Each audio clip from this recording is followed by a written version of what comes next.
What's going on, everybody? In this video today, we're going to be talking about how to create a very basic shipment through your Amazon portal. Now, the only reason I'm doing this is because I have heard some people literally not know how to create a shipment from, their first week, maybe starting Amazon and looking to send in some products, but they don't know how, or maybe they know how, but they just want to make sure they're doing it properly. So I'm going to be guiding you through really quickly, really easy, really simply, because actually it's a lot easier than you think. So what you can see right in front of you is an add a product page. So if you go up to the top left where it says catalog and click add a product, it will take you to this page. Okay, and there is actually we are working on a new experience, but I always use this. The equivalent page that may show for you will still have a little segment here where you can actually add the ASIN or the product. So most of us will be doing Amazon online arbitrage or something like retail arbitrage, and the ASIN or the listing will already exist on the platform. As you can see here, if it's not already listed and you want to, you're doing private label, you can obviously go in and create your own listing. But we're just going to go and add an ASIN to this list here, and that's going to then add to our catalog that product. So you can, I would always suggest you go on here and you find the ASIN and enter that, because you could, for example, start typing. So you can go like, Monster Munch, I don't even know how to spell it, something like that. And you could just, but the problem is that you don't want to go and do that, or like, Disney Frozen. And the reason is because if you just type in that, that's to show you, for example, you will get a lot of items. And sometimes you may find that the item that you want has multiple listings, meaning that, let's say you're looking to list this item here, but actually there's another one below it that looks exactly the same and is the same item, but one of them has the proper ranking or the proper listing, and the other one is actually just another listing that someone's created that hasn't got any traction in terms of sales. So you might accidentally list under the wrong product. So as you know, even though you can do it this way, I would always suggest using the ASIN itself and pasting the ASIN that you would already have, because you would have already purchased the product and done your analysis. So you would know what the ASIN is first, because you already have analyzed the deal on the product Amazon page. So you would then save all that data into your purchase log, or I would suggest to do that if you haven't already. Then you can just take that ASIN when you want to add, go up to the bit I mentioned. Instead of typing in something like that, you just go ahead and type in the ASIN and it will come up with the exact listing, and it will just be one entry. And then what you would do is, you might see here it says listing limitations. So you can go ahead here, we use this product here, you click the little drop down, and for example here, okay, so this is very interesting. You may find that it may say something like this. Now, if you're doing Amazon online arbitrage, I would always suggest, before you make any purchases and look to add products to your cart, to here, not your cart, sorry, to the for a shipment, always check that you are able to sell the product first. Now you might wonder what I mean. It's because definitely for the newer sellers, and I'm amazed that I actually have to request approval here, because every single item, pretty much, it seems that there's a new category called Amazon Frozen Films. So I will actually click that now and just see what it says. But you can see if you can get auto ungated. Let's see if I can get auto ungated or not. But just by clicking through like that, there we go. So that's how you get auto ungated for a potential category, ASIN, or subcategory. So they can either be like the general category, it could be like beauty, health, personal care, or it could be the ASIN itself, or it could be a subcategory, in this case frozen film. And then you could, now I'm approved, I could jump back to the add the product, type in, what was that I typed in? Disney Frozen, did I type in that? Yeah. But I'd always suggest, before you ever make a purchase, you always checking by adding it here that the product, see, now it says sell yours, but you want it to always be selling sell yours. You don't want to just be blindly buying the products. That is a massive thing to do. And if you do find it, you can always try to get auto-ungated the way I've shown you. But if you're a brand new seller, it will be very difficult. It will take, took me a good couple of years as a seller to be able to get auto-ungated like that, like I've just shown you. Because it's very, like, for me, I can sell pretty much everything unless they do add random categories. And as you can see here, I can now sell all these products because that was a subcategory. But let's say you're looking just to add the shipment together. You've done all that behind the scenes stuff, so now you want to go and sell. So you click the sell yours, and it will jump up with this. And this is basically showing you the details behind the Amazon page. So if you wanted to obviously check the Amazon page, make sure it's the right listing and stuff, you can click up here, which says, view Amazon detail page. Fine, perfect. But, like I said, if you've already saved the ASIN, you already know this is already the product, already the listing. You don't need to double check anything like that. Okay. And then as you go down here, you'll see some more details. It will show you your price with a star and condition. And you will see an advanced. Now, I suggest never touching the advanced settings. You can if you want to add photos and stuff, but that's more of a private label like setting. You would go into that and tweak your listing, or this product listing, if you were having a private label product. But as the product's already in Amazon, we are just going to stick with as it is, and all you will need, and it quite easily shows you, you only need to add your price. And let's say we were going to just do, let's see, what's the price? So you can see up here, this is how I would play the price. So you may think, well, I want to set for, $41.35, because you can see here, new product, $41.35. But I always will say to suggest to add this product at a higher amount than this price, whatever this price says as the new. Ignore the use, because that's not relevant for this, because we're always going to be sourcing new products. But you can see here, 5 new. Now the reason you want to add that above $41.35 is because 2 reasons. One, if you have a problem with the product and it gets damaged, you can try to get more money reimbursed by Amazon because you are listing it at a higher price. It's not always guaranteed. Sometimes they go off averages of the listing and the average sale price it's been over a certain period, but it's just to protect yourself in that instance. But a more important instance is that if you put $41.35, and then what happens is it books in at $41.35. So as soon as you get to Amazon, it books in. If this product has risen in price, that let's say $44.99, you will be undercutting everybody, and everybody else might go, why is that person going £3 cheaper?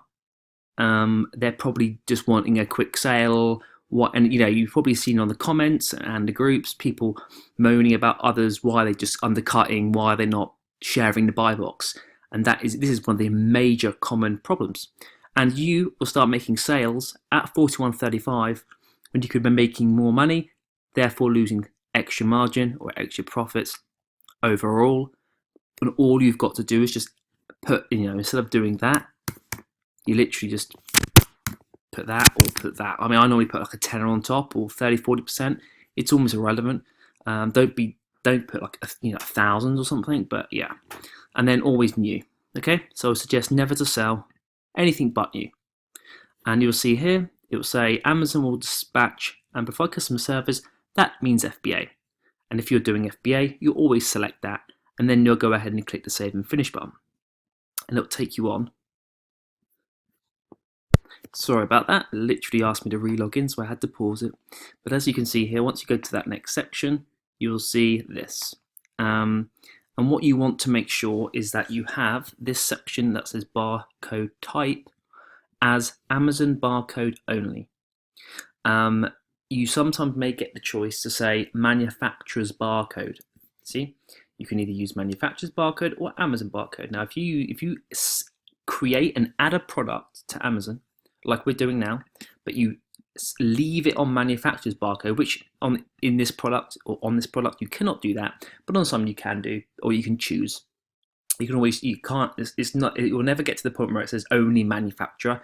You either have just Amazon or both, but you never want to use that. And the reason is because that will then mean that it can cause issues down the line with commingling products, and Amazon aren't able to distinguish which products are yours because they're going off a manufacturer's barcode, which will look like the other sellers, like that seller next to you and that seller over there, will all have the same manufacturer's barcode. Therefore, which product is yours?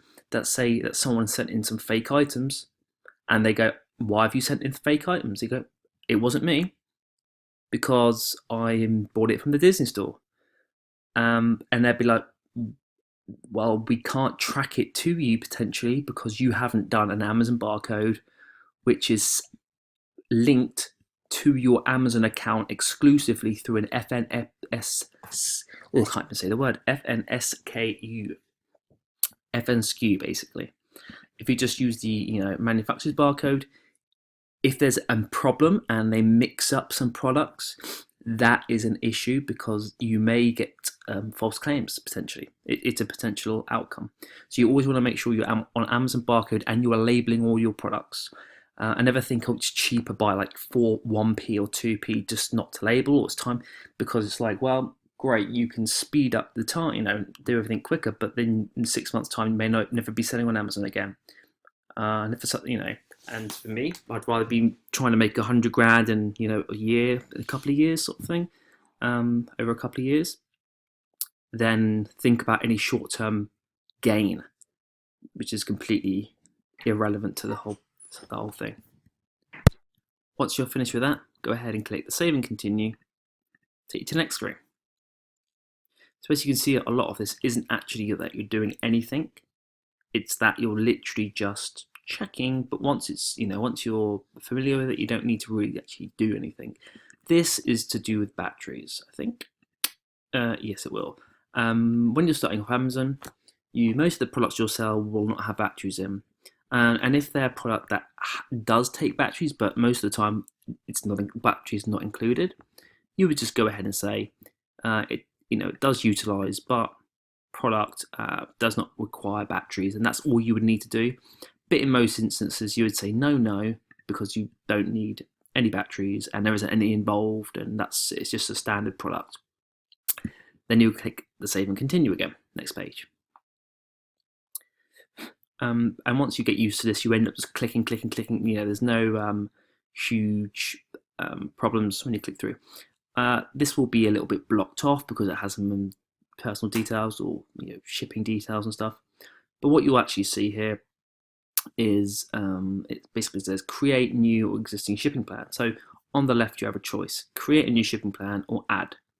And that's say that you've just gone through this whole process already with a product and created a new shipping plan.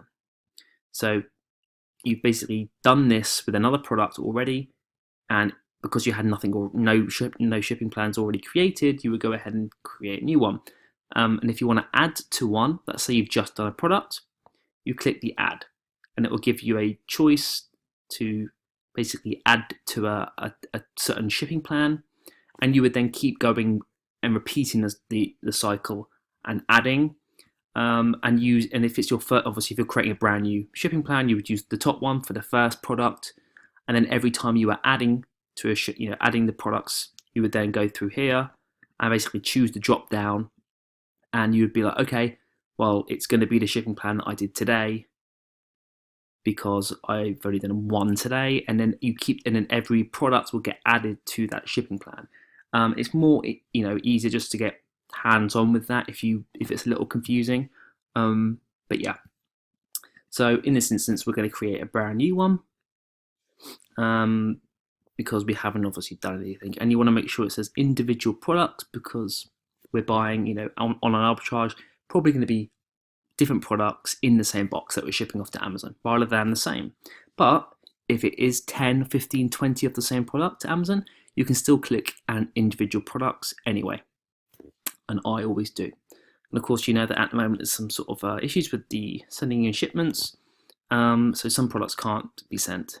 But we'll click the continue, and you can see here if it was not allowed to be sent to FBA because of the current situation with some limitations, it will let you know here.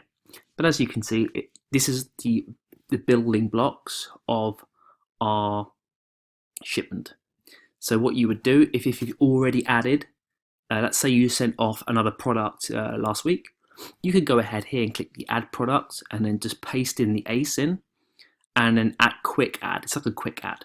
But if you have not yet added to the catalog, like we've just been doing this whole in this whole example, if you've never added, let's say another Disney product, you will have to go up to the catalog, add exactly like we've just been doing, but you would then not select the new the new one. You would select the alternative, which is add to an existing shipment, so that it then populates into here with this one that's already here. A little bit of a mouthful, but if you just play around with it for 5 minutes, you'll get what I mean. And then once it's in your catalog, you don't need to keep adding the same product like we're doing in this whole video again and again and again. It will already be in your catalog, and you can just go up to inventory, manage inventory, find the item, and then just on the far right there'll be a little drop down. You can basically just say send/replenish the inventory on that one product, and you can then add it into here, so that you basically think of it like an Argos catalog. Even if they go out of stock on something and then they go back in stock, they don't create another page in the Argos catalog called that new listing. They just piggyback off of that same one, like we're doing with Amazon. And so once you create it and add it through here, it will then sit into your inventory, and then you can just go and add that back with all the saved details of does it have batteries and all that sort of thing already preset, so that you don't have to go through that process again. And then you could add as many items as you want, and let's say we're sending 5 of this item. Okay. If you have any problems, delete the plan and start again, that sort of thing.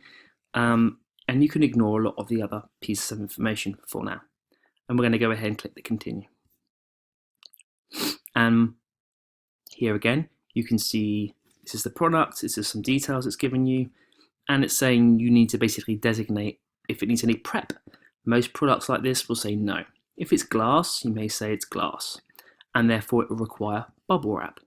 So who prepares? The seller, us, and that means we have to bubble wrap the product, because that is, if you click and you actually read on that product, on what it means for fragile and glass, it will tell you what to do. So anything that's glass, anything that's in a multi-pack, you'll put into a poly bag, and you can get Amazon to do it, but for a fee. But for this product, it is no prep required, because it's just a standard product, not glass, it's not a multi-pack, so we're just keeping it at that. And then we'll come here, and this is where you'll be then labeling the product by printing the labels, which if you clicked and just wanted to have a quick look, they look like this, but you can decide what size you have it to fit on whatever amount of labels that you want it to print. So it will look similar to this, but it can be different sizes and widths and heights and all that sort of thing, depending on what you prefer it to look like, just because you can have different settings. Or if you want to pay Amazon to do it, you can click there, but I would say never do that, because for me, if I was doing it this way, let's say I send in 3,000 to 4,000 units a month to Amazon, that's going to be like, 700-800 quid a month, just because I'm lazy and I'm clicking, I'm getting Amazon to do all those little things, let alone all the other costs that are attributed to it, like ink, boxes, it's not even like it's, that's a cost that you just do not want to be adding up. And then once you're happy with, you're going to be the one to do it, normally you would have a list here of all the items, and you would go and print, and then you would label. An example would be you would print all of this, you would then put that sticker on top or over the top of the manufacturer's barcode for that product. And obviously if you've got more than one product, it will just be, from here you'll see another product, and so on and so on. And then you're going through and label by putting that label over the top of the manufacturer's barcode, and that way you will have all your products related or designated to you. That's what I mean by the difference between the manufacturer's barcode and now your barcode. And then once you've done all that, you can click next, and it'll basically create a shipment saying this one's going to go to Coventry. And then if you want to check what's in the shipment, you can drop down there, but of course we already know. And sometimes it may split the shipment. Let's say you send in 10 of a very, very large item with 5 small items. It may say the 10 large items may need to go to a separate warehouse, It may say Coventry here, and it may have a line, and then another line which says Bedhampton or something, even though that isn't actually an option, but you get what I mean.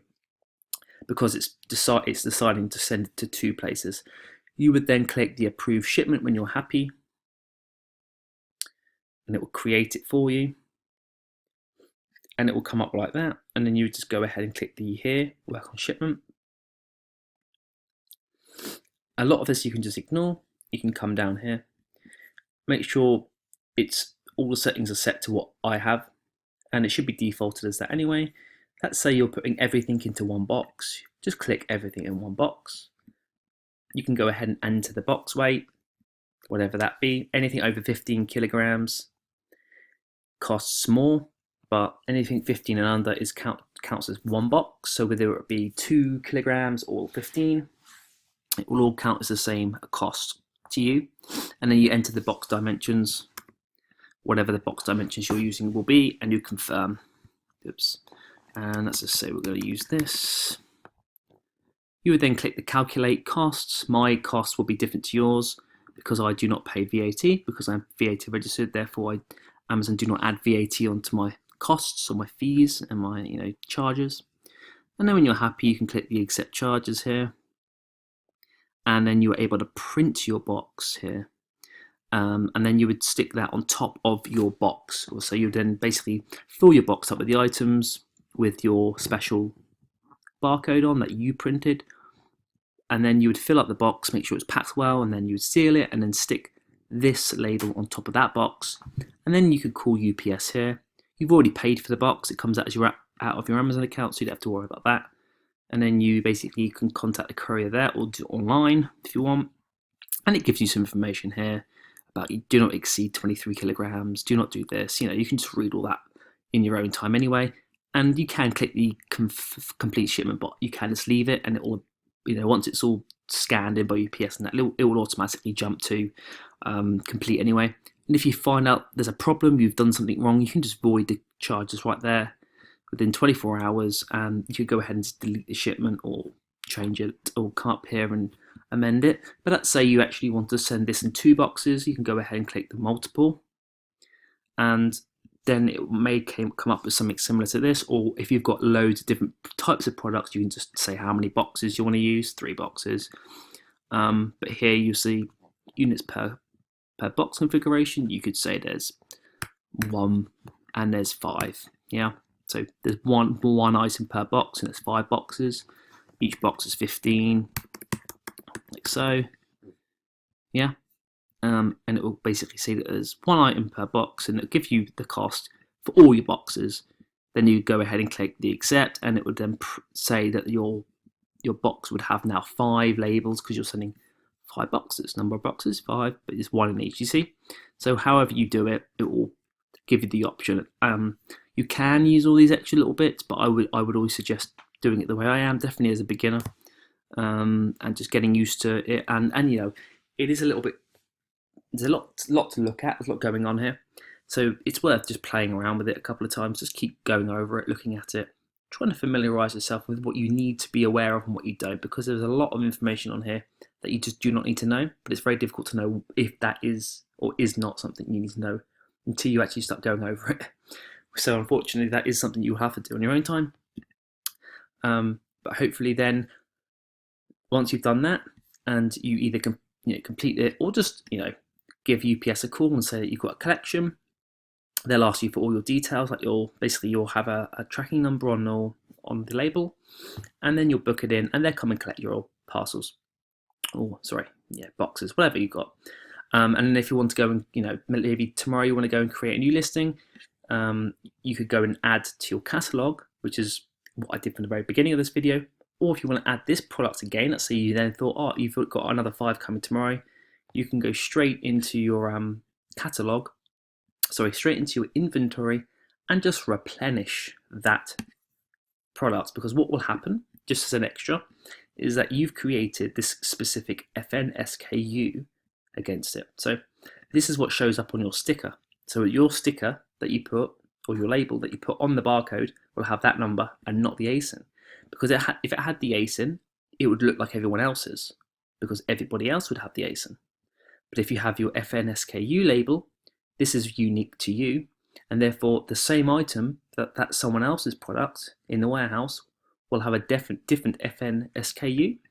But if you add to the catalog again the same item, it would generate a different FN SKU label because it thinks you want a unique product added to your catalog. Just because it's the same item, it doesn't distinguish that, because it's, you're adding a brand new listing almost, or you're piggybacking, but you're adding a brand new listing to it. So it's not only the Disney Frozen 2 Deluxe playset, but it's now your version that you want to add. So if you just added at the very top here, if you go ahead and add this product again at some point, and then you send products under you add, as I've done this example, you go and do it all this way. You may have 5 under one FN SKU, which is this first shipment, and then 5 under the next one. It's not the end of the world. You can sell out on one of them first and then move on to the next. But what can happen is, you're not really meant to have yourself show up on the listing twice. So by going up to inventory and going manage inventory and then basically replenishing that existing one, or the very first one you created, which will actually show up as that, but obviously you're not going to remember that, then you're piggybacking on your own listing. So if you have 2 left in stock and you've got 5 that you're adding in again, your 5 will get added to that 2, and it won't create but if you do it obviously the other way, it will just separate it, and you'll have 2 listings in your catalog for this product, maybe 2 left over from the first shipment that you did before, and then the new lot. And then what happens with that is you end up just having multiple listings for the same product, and it does make it very, very disorganized and difficult to know what's going on, and also how much stock you've got for what products, because you could have 10, 15, 20 listings and actually miss some sometimes. So you think you've got less or more. No, you wouldn't think you've got more. Think you got less stock than you have on that listing, because you're only looking at 3 of those listings and not the others that are around your account. But if you make sure you add everything to just one, and you keep with 1 listing per ASIN, then you will always make sure you're adding to your current stockpile under the same FN SKU number, or whatever that is. I know it's a little bit confusing, definitely. I realize it is, but it's something you're going to have to just look over many times and build across and build on it, and just play around. And even if you're not sending in a shipment, just play around as if you are. You can go into your catalog anyway. You can go up to the top here into your inventory and go ahead and delete any items that you add. So this item here I've added for this video. I can go ahead and just go into my inventory up here and delete this from the catalog, because I'm not actually going to be selling it. So you can even do that as a trial and error and experiment, just to get a feel for it as well. I'm going to leave the video there. Any questions, you can just drop me something in the comments below or onto the Facebook group, and I'll see you on the next one.